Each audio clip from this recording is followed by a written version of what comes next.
اور یہ کسی اینگل سے نہ تو بدعت ہے، نہ حرام ہے، نہ ناجائز ہے، بلکہ جائز ہے، مستحسن ہے، اور یاد کرنا واجب بھی ہے، فرض بھی ہے، ضروری بھی ہے، سنت بھی ہے۔ کچھ لوگ اسی دھرتی پر کہتے ہیں کہ یاد منانا شرک ہے۔ بھائی آدمی حج کرنے جاتا ہے، عمرہ کرنے جاتا ہے تو شرک کرنے جاتا ہے؟ نہیں، اللہ کی عبادت کرنے جاتا ہے، اور اللہ کی عبادت کرنا یہ کوئی شرک نہیں ہے۔ 20 سال تک حضرت خواجہ عثمان ہارونی نے حضرت خواجہ اجمیری سنجری غریب نواز کو اپنے حلقے میں رکھا تھا، کس لیے؟ دیکھیے، مرید ہونا یہ باعث ثواب ہے، ضروری ہے، لیکن سچے پیر کا مرید۔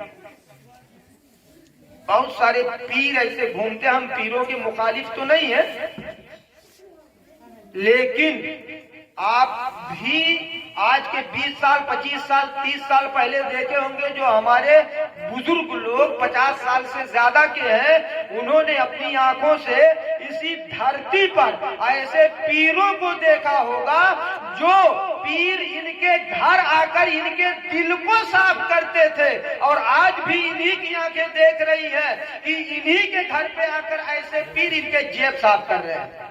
کر رہے ہیں کہ نہیں کر رہے؟ کر رہے ہیں، اور ہمیں احساس نہیں ہو رہا۔ ہمارا حال تو یہ ہو گیا کہ ہمارے گھر چولہا نہ جلے، لیکن پیر صاحب اسکارپیو میں، مرسڈیز میں، دیگر سواریوں میں بیٹھے رہے، اور پیر صاحب بھی لیے چلے گئے، مرید بھاڑ میں گیا، کہاں گیا کوئی مطلب نہیں۔ بہت دور نہ جا کر آپ حضور خلیفہ صاحب علیہ الرحمہ کی زندگی دیکھو، یہاں بوڑھے جو بیٹھے یہاں ان کی زندگی کو دیکھے ہوں گے، وہ آتے تھے دلوں کو صاف کرتے تھے۔ ہم یہ نہیں کہہ سکتے کہ عثمان ہارونی تھے، لیکن اپنے وقت کے عثمان ہارونی کے جانشین تھے، جو دلوں میں کجی رہتی تھی۔ خلیفہ صاحب یا ان جیسے لوگوں نے لوگوں کے دلوں سے ان کجیوں کو نکالا، تب جا کے علاقہ سنبھلا ہوا ہے، تب جا کے اطراف سنبھلے ہوئے ہیں، تب جا کے محلہ گلی کوچہ اور بستی میں یہ معاشرہ اچھے تشکیل میں نظر آ رہا ہے۔ ورنہ اگر خلیفہ صاحب جیسے لوگ یا ایسے بزرگان دین جن کے اندر حضرت خواجہ عثمان ہارونی کی عظمتیں خون بن کر رقص نہ کرتی رہتی تو کب کا نہ جانے کب کا یہ علاقہ کس منزل میں پہنچا ہوتا، کچھ کہا ہی نہیں جا سکتا۔ تو خواجہ عثمان ہارونی نے حضرت خواجہ غریب نواز کو 20 سال تپسیا پر رکھا تھا، تب جا کے مرید کیا۔ انہوں نے اجمیر میں آ کے اگر لکڑی اٹھایا، مٹی اٹھایا تو سونا بنا، معمولی چیز ہے۔ اتنے بڑے کاسے میں پورا آنا ساگر بھر لینا یہ معمولی چیز نہیں ہے، یہ اسی تپسیا کا نتیجہ ہے۔ جب حضرت خواجہ عثمان ہارونی نے یہ جان لیا کہ میرا حسن، خواجہ غریب نواز کا نام حسن سنجری، میرا حسن اب اللہ کی رضا کے لیے جس چیز کی طرف آنکھ اٹھا کر دیکھ لے گا یقیناً وہ اس میں کامیاب ہو جائے گا، تب پکڑے ہاتھ لے کے گئے خانہ کعبہ میں۔ ندی کے کنارے مرید نہیں کیا تھا، کسی اس میں بلڈنگ میں مرید نہیں کیا تھا، خانہ کعبہ کا گلاف پکڑوایا تھا اور کہا تھا کہ اے اللہ یہ حسن سنجری ہے، یہاں تک پہنچانا میرا کام تھا، اب صفائے قلب کرنا تمہارا کام۔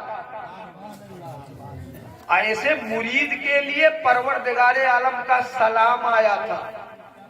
تمام طرح سے سائیکل کرنے کے بعد رسول اللہ صلی اللہ تعالی علیہ وسلم نے عثمان ہارون کے اس فیضان کو اجمیر کی دھرتی پر بھیجا تھا کہ اب یہ حسن کسی بھی دنیا کی طاقت سے ڈرنے والا نہیں، چاہے وہاں جے پال ہو، چاہے دنیا کا کوئی بھی جادوگر ہو، چاہے جتنے قابل لوگ چلے آئے، لیکن یہ حسن سنجری سب کو اپنے پنجے سے مروڑتا ہوا نظر آئے گا۔ اور ہوا بھی یہی، مختصر یہی ہے کہ غریب نواز ہندوستان کی دھرتی پر آئے اور اتنا بڑا کارنامہ انجام دے دیا کہ جس کے صدقے میں ہمارا آپ کا وجود ایسے حال میں ہے۔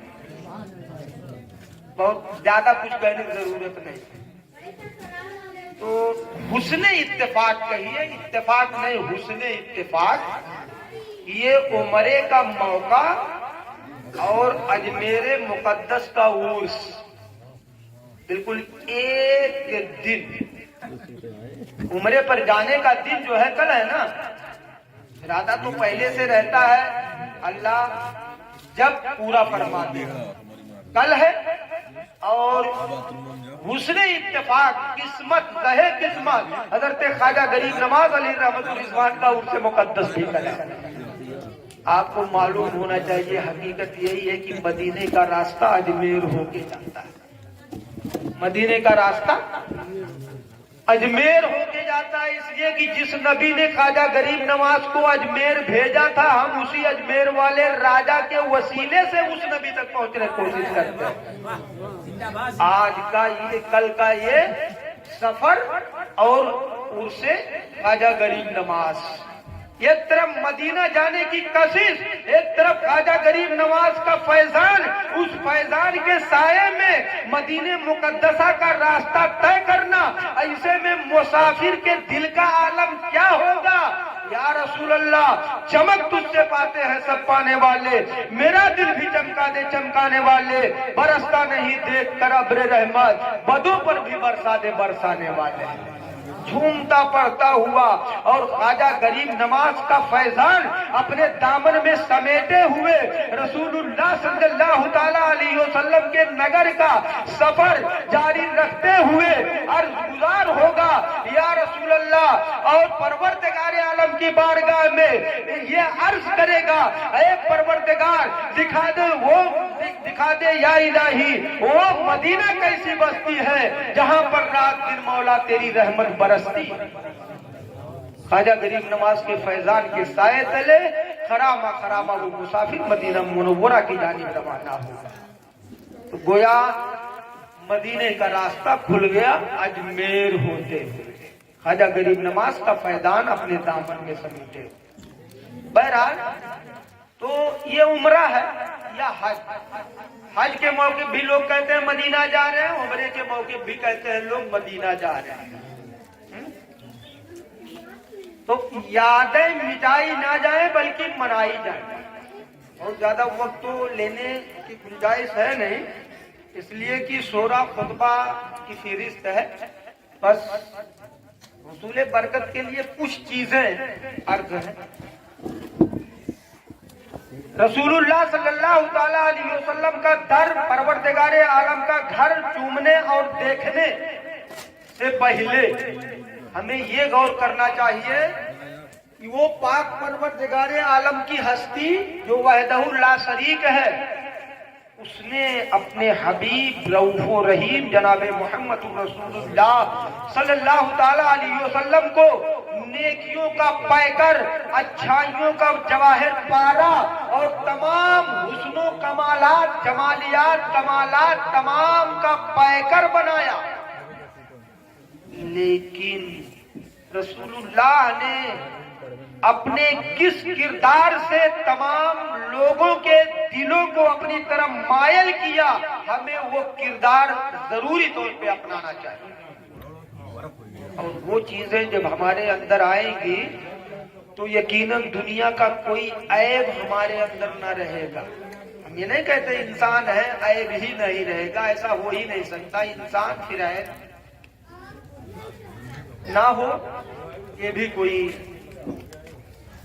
صحیح بات نہیں، اس لیے کہ خطا اور نسیان کا مرکب انسان ہے۔ بہرحال لیکن اتنا بھی نہیں کہ غلطی پہ غلطی کر جائیں، غلطی پہ غلطی کر جائیں، کوئی کہے کاہی اتنا غلط کیے تو کہہ دو انسان ہے، انسان بغیر غلطی کے نہیں رہتا، ایسا نہیں ہے۔ ہاں نہ جانتے ہوئے کوئی ایسی چیز ہو جائے تو اس کی بات ہے، غلطی وہ ہے، اور جان کر نہ کرنا یہ تو بالکل ڈھٹائی ہے۔ ڈھٹائی اور غلطی میں زمین آسمان کا فرق ہے۔ تو غلطی الگ چیز ہے، ڈھٹائی الگ چیز ہے۔ تو ڈھٹائی نہیں کرنی چاہیے، غلطی ہو جاتی ہے، آمدن ساہمن کوئی بھی چیز ہو۔ خیر، رسول اللہ صلی اللہ تعالیٰ علیہ وسلم کو جن اوصاف جمیلہ کا پیکر پروردگار عالم نے بنا کے بھیجا تھا، ان اوصاف جمیلہ میں ایک وصف ہے جس کا نام ہے اخلاق۔ کیا ہے؟ اخلاق۔ انسان پیسے کا کتنا بھی بڑا دھنی ہو جائے، علم کتنا بھی اس کو ہو جائے، اور کسی بھی اعتبار سے وہ کتنا بھی بڑا ہو جائے، لیکن جس انسان کے اندر اخلاق نہیں ہے، یقیناً وہ انسان کہے جانے کے لائق بھی نہیں۔ اخلاق ہی کی تلوار تھی جس کے ذریعہ عرب کے بڑے بڑے مردان اپنے سروں کو جھکائے، اور رسول اللہ صلی اللہ تعالیٰ علیہ وسلم کے اخلاق نے ان کی گردنوں کو اس طرح کاٹا کہ لوگوں کو احساس بھی نہیں ہوا اور گردنیں بھی کٹتی ہوئی نظر آئی۔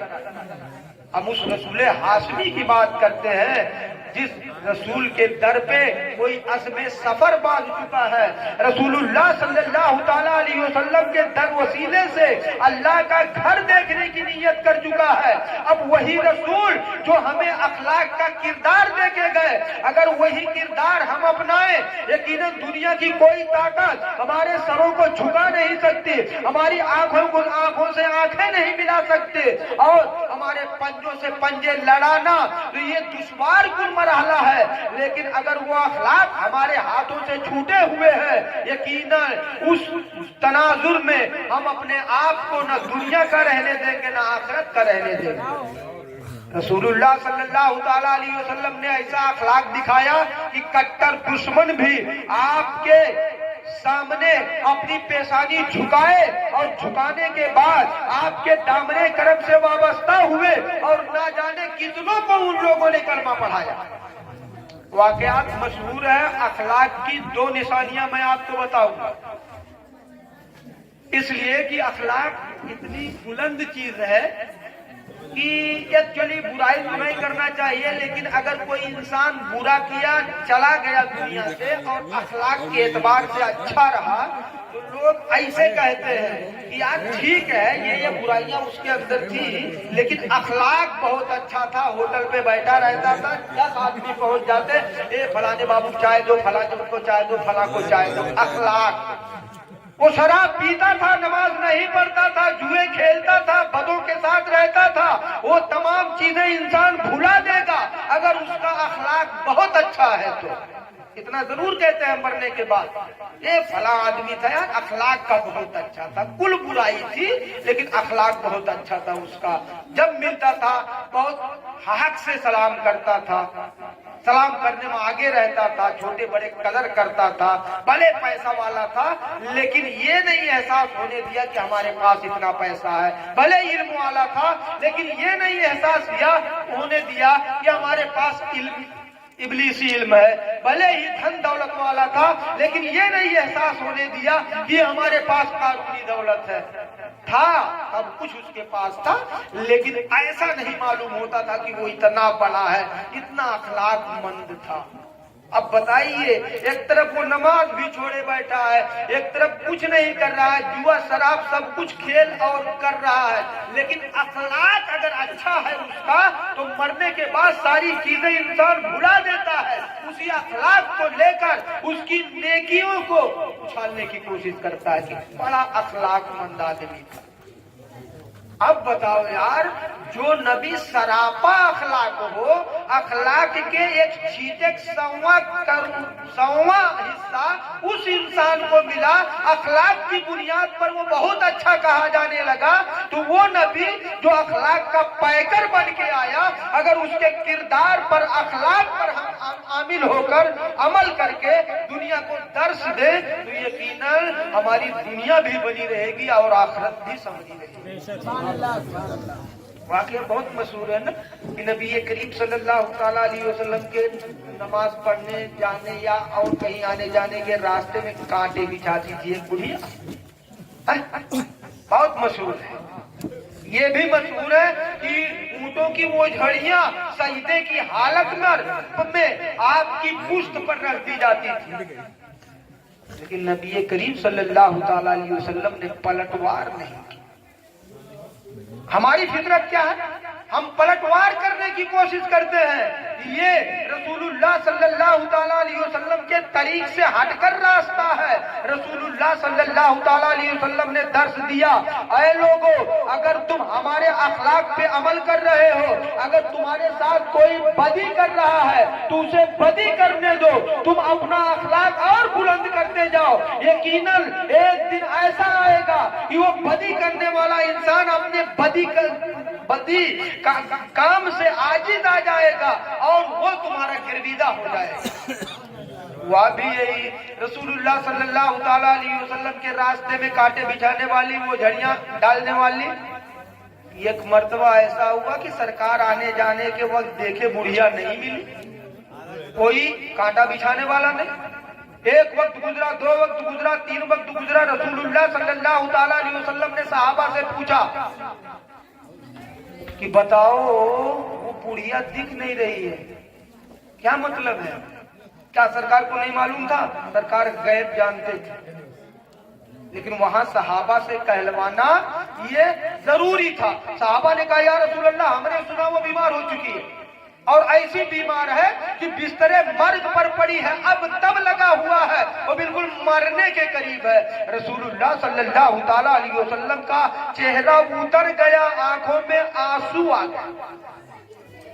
اب آپ اور ہم اپنی فطرت پر غور کریں، اتنا بڑا جانی دشمن، کٹر دشمن اگر ہمارا کوئی ہو اور وہ مصیبت میں مبتلا ہو جائے تو ہم روتے ہیں کہ ڈھول بجانے لگتے ہیں، یار بہت اچھا ہوا، بہت اچھا ہوا، اب تو اس کو اپنے کرموں کا پھل مل رہا ہے، بہت ستاتا تھا مر جائے، یہ سب ہوتا ہے نا۔ سرکار نے یہ درس نہیں دیا ہے۔ کبھی کبھی ہم تو نہیں لیکن ہماری ماں بہنیں ضرور یہ چیزیں کہتی ہیں کہ اللہ ساتھ دشمن کے ہی سنگ ہے، یہ کہتے ہیں، بہرحال ان کا نظریہ ہے۔ تو ہماری فطرت یہ ہے کہ ہمیں تکلیف دینے والا، ہمارا مخالف، ہمارا دشمن اگر کسی اذیت میں مبتلا ہے اور ہمیں خبر ملی تو ہم خوشی مناتے ہیں، خوشی نہیں۔ رسول اللہ صلی اللہ تعالیٰ علیہ وسلم کا طریقہ، راستہ دیکھو، رسول اللہ کا چہرہ اتر آیا، آنکھوں سے آنسو جاری ہوئے۔ صحابہ نے عرض کیا یا رسول اللہ صلی اللہ تعالیٰ علیہ وسلم، وہ بڑھیا آپ کے راستے میں کانٹا بچھانے والی اور مسلسل کانٹے بچھانے والی، اس کی نیت ہوتی تھی آپ کو تکلیف پہنچے، اس کا مقصد ہوتا تھا آپ پریشان ہو۔ یا رسول اللہ آج وہ بیمار پڑی، آپ کا چہرہ اتر آیا، آپ کی آنکھوں سے آنسو جاری ہو گئے۔ رسول اللہ صلی اللہ تعالیٰ علیہ وسلم نے کہا ہے صحابہ ایسا نہیں ہے، آخر ہے بھی تو وہ انسان ہے اور تم اسے اپنی آنکھ سے دیکھ رہے ہو، لیکن یہ تمہارا نبی یہ اس کو اپنی آنکھ سے دیکھ رہا ہے۔ اسی روتی ڈبڈبائی ہوئی آنکھ کو لے کر رسول اللہ صلی اللہ تعالیٰ علیہ وسلم اسی بڑھیا کے گھر گئے۔ بڑھیا کے گھر والے چاروں طرف سے گھیرے ہوئے تھے۔ اب گھیرنے کی بات دیکھیے، کسی طرف کوئی راستہ نہ تھا کہ کوئی آ کر اس بڑھیا کو دیکھے، لیکن جیسے ہی لوگوں نے دیکھا یہ تو محمد ابن عبداللہ آ گئے، لوگ بالکل بے حس و حرکت ہو گئے، لوگ چونک پڑے کہ یہ تو محمد ابن عبداللہ، ان کے راستے میں زندگی بھر یہ بڑھیا کانٹے بچھائی اور آج یہ بیمار ہوئی، آخر ایسا تو نہیں بدلہ لینے کے لیے آ رہے ہیں۔ لوگوں نے راستہ دے دیا، پائے تانے جا کے کھڑے ہو گئے جس سے کہ صاف چہرہ نظر آئے۔ آقا کریم صلی اللہ تعالیٰ علیہ وسلم کی آنکھیں بھیگی ہوئی ہیں، وہ بڑھیا مرگ کے عالم، بستر مرگ پر لیٹی ہوئی، بالکل